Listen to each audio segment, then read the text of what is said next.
lalpa ko na hello muan na holin kahun hoy tam zo kala mang zo ta o kagim nagam o ka vai nagam ka chim nge kalal gam siam hai in han selo ko beli bel kan nuam nge o kalal laang sum muan na kangai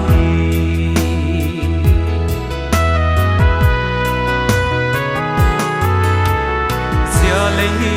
nan na chitin in abom nan na la leng sing thi na la tum sing zigam hi wang pel ka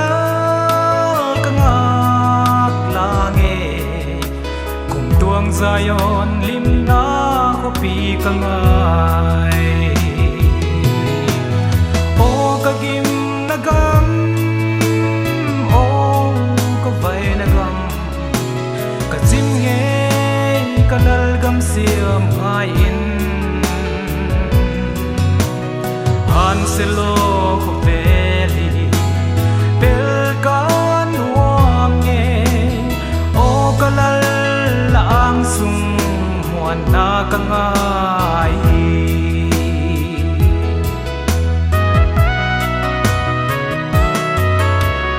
van ko pi a chung gen thei talo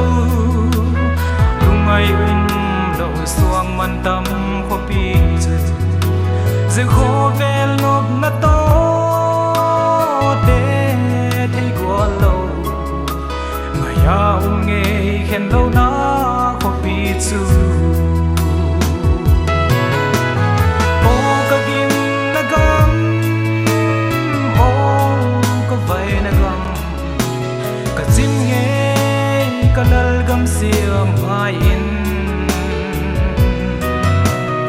han selo ko beli bel kan nuam nge